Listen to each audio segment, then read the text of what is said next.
talking about not having beef with infantry guys as MPs, how we lived our lives when we were doing the cop part of being an MP, right? Yeah. I think I was always fair to those guys. I never bought into the whole fuck the infantry guys, we're the MPs. But a lot of the guys that I was friend with didn't think that way either. And if they did, we kind of made fun of them enough that they abandoned that idea. You know what I mean? Yeah, I don't know. I didn't even like being a cop. No, because you're around so many hypocrites. Yeah. I mean, I did not like being the cop part of being an MP at all. I didn't like that. MTEL was great. But I was fucking good at it. I was real good at it. I wasn't good at the paperwork side of it. I always needed help doing the cases and shit like that and getting them correct. And it was cool when you had cool desk sergeants that would just like fix it for you. 3975. Yeah, 3975s. Yeah. 8 pages of frickin' paperwork. Like 1411s or something like that. That was homies. yeah, that's an M1411. Yeah. Sorry. Yeah. See, I'm still stuck in the fucking field, man. My head's stuck in the field. 3975A.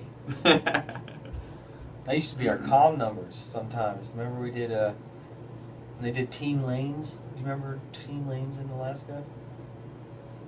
Ran the competition in between the company. We're all over. They had made a huge area. They took the whole base and we went way out in the fucking near the drop zone. Yeah. And they made us run a bunch of fucking tests, stay in the tents, deal with cold weather. We had like FTXs. Yeah. They were cool. And it was, if I remember correctly, the area was called 6 Bravo. Yeah, well, there was 6 Bravo, there was 6 Alpha, 6 Charlie, 6 Bravo. Like, we used to run all those routes when I was on SRT. Like, we would go out and, like, just go into each frickin' perimeter and, like, see what the terrain and stuff was like. We'd take the snow machines and shit out there and the 4-wheelers. And you know what it is? You know, it's not a... it is awesome that you get to do that, right? Mm-hmm. But serves a purpose. Yeah. And this purpose is so that you know that everywhere inside your perimeter, because we had Fort Richardson, if you look it up, it's like 240,000 acres or something like that. No, 40,000 acres. I may be way over. The back 40. But it was like 40,000 acres. But it was a lot of wilderness inside the base perimeter that the base owned. It was huge. Yeah, it was tank massive. Trails, dude. Yeah, there was all kinds of shit. Because we had the strikers there and the tankers, and they had to have a training area. And they didn't do it very often. They had like a couple months where they're like, I've gone down those back roads in my Jeep, right? Mm-hmm. That's just like a normal back road. So we went down in Fort Richardson to go to the ponds to go fishing, right? And it's at nighttime or something like that. And you would run down those roads, going to just go fishing, and you would run into a striker that's got all its lights off, right? It's sitting there, and you like don't see it because it doesn't reflect at all. You know what I mean? Yeah, I think it's dogs. Yeah, and they would be on the roads that you're used to taking, and they're using. We're still allowed to be on there, right? There was like you just had to be careful. Most people gave them their due respect of, hey, they're training out here, but they're also not supposed to be on some of those roads. Right. But they're allowed to. You know what I mean? They're allowed to do that. And I can remember coming in my Jeep one time and going fishing. We got up real fucking early, and I wanted to go down to, I don't think it was Otter. It wasn't Otter Lake, because Otter Lake was the real huge one. Yeah. It was one of the back ones that only... You had to walk up the trail, and then it was up on like a plateau, kind of, that one. And then you had to dip down into it was a pond right here. It was very small, right? But you had to... around it. You could walk all the way around it, but nobody drove their vehicle down over to the ring that was the walking thing. I did. My Jeep went down there, and I've crawled up it, because it was a really deep drop-off washout to get down in there. My Jeep crawled all up on it. That's when I had I had the 6 inches lift, 35-inch tires, and I knew what I was doing. Yeah. And it was so much fun, man. I miss fucking wheeling up in Alaska. But what I was saying is it serves a purpose, because it's so huge that if something happens inside of your base, you are SRT. So that doesn't matter. You are going to be the hottest first responders no matter everywhere you are on base. You guys are always on call. You always have pagers. You're not supposed to be drinking at all because you're always on duty, which nobody listened to anyways. We just kept drinking, didn't matter. But they'd be in the bar shit-faced drunk and still have like their fucking hand on their pager. You know what I mean? They're like, man, I don't fucking be almost shit-faced passing out, and some of you guys would have your pagers like just you're holding it with your hands so it made sure to wake you up. You know what I mean? But it was training to know what the terrain was going to be like if you ever had to respond to that part of the base. Right. But it was super awesome because you're like, oh, we were just having a blast. We were just, hey, I'm on my fucking snowmobile. Man. I'm doing four-wheeler stuff. I'm fucking driving up old dirt roads with Humvees and doing cool Army shit, man. Cool Army shit. The shit that you dreamed about playing with G.I. Joes when you were a kid. The coolest place was back by the frickin', back by the armory. All the ammo and shit for the base and everything. Some of the best trails were back there, man. Oh yeah, by the ammo depot? Yeah, it was all the way. It was all the way like on the outskirts of the base, man. It was like way out there. It was some of the I knew those trails real well, and I knew those trails. Like I went through some of the striker trails with my Jeep, and then we went to explore even more when Hubbard got his Jeep and he lifted and put some stuff in it. I had to clean it out that one night. Yeah, and then I had the window down and he hit that big ass puddle. And then when, who was the first owner of the fucking Toyota, badass white and blue Toyota? McGuffey. I thought somebody owned the Toyota before McGuffey had it. McGuffey sold it to Buck. Buck sold it to Miller, and then who did Miller? No, who's the dude who fucking? He was down at Jordan's fucking funeral with this. He shot his fucking finger off. Fucking Hastings. You're talking about Hastings. Hastings had it. Yeah. Hastings had it sometime at some point. Because I had to pull Hastings out of the swampy fucking area. Right.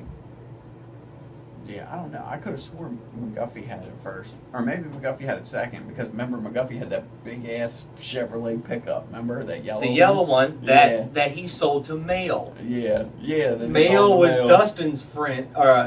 Dustin. What was his name? Duncan. Duncan's like butt buddy. They were in it all together. They were fucking rednecks from Tennessee, both of them. You know what I mean? Like no, so Mail was from Florida though, wasn't he? But he was redneck as fuck.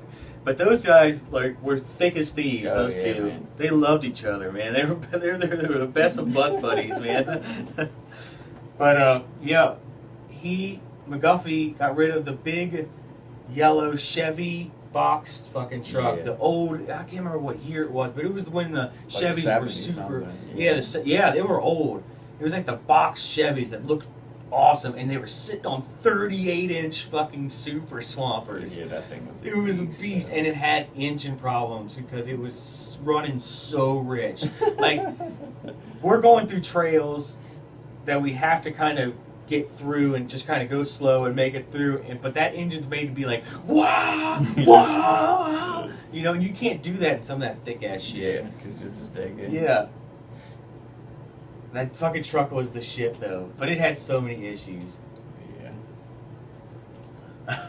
that was great. But that the little white Toyota, McGuffey, I can remember McGuffey having it.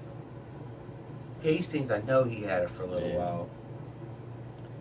Buck had it. Yep, and then Miller had it because Buck sold it to Miller. That's right. And then after that, and I never saw. I left. Huh? I said after that, I don't know because I left. Yeah. Yeah, me too. I was out by that time. I don't know whatever happened to that thing.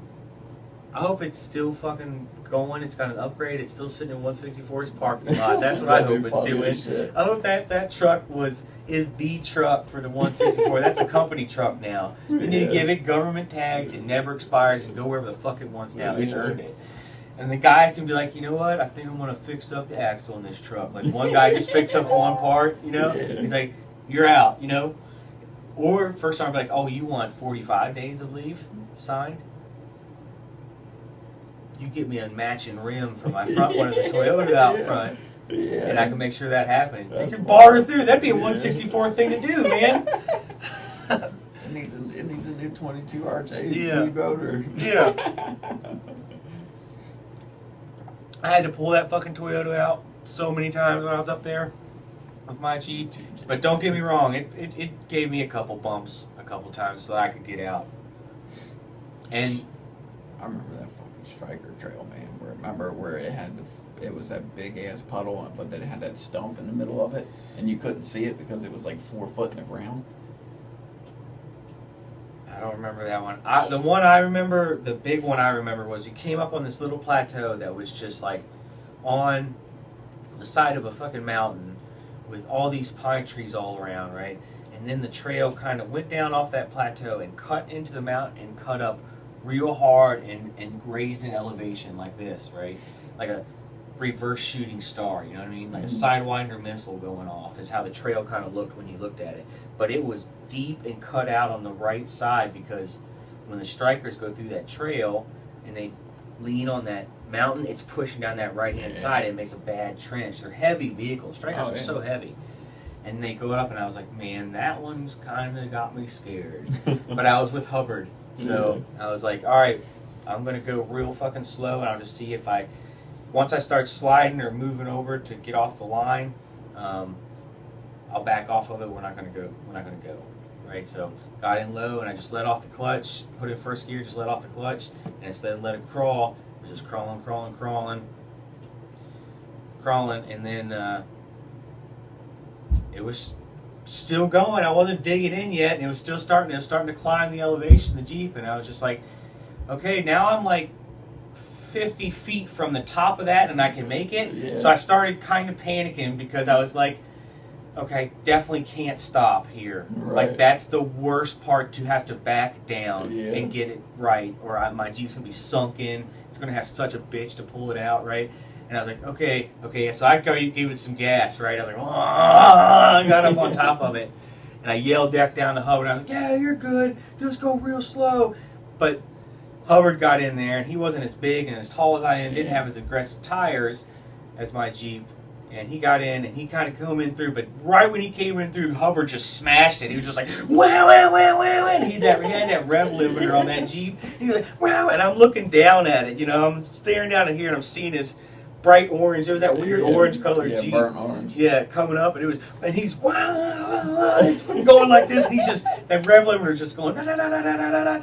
He comes on up, and I have to fucking move, and he comes all the way up in and makes it, man. I was like, oh my God, dude. Okay, we need to find a different way out from there. And we did. We found an easier trail to come back through. That one was pretty hectic. That was some good wheeling, though. But Hubbard was the only one that he was like, I'll fucking run this, I'll blow this Jeep up, I don't give a shit. Yeah. And he's just like, I'll just pay for it to get fixed. Yeah, like, Jesus. Drinking the St. Pauli's girl. Yeah. Now he's a fucking councilman. I heard he's not a cop anymore. No, he was never. I thought he was like a town sheriff or something. That's what he wanted to do. I don't think he ever became one. He might have. I can't remember. He is a councilman. He's like the mayor of the fucking town. And I don't want to say where at, but... That's pretty crazy. Yeah. Have to go down and see him.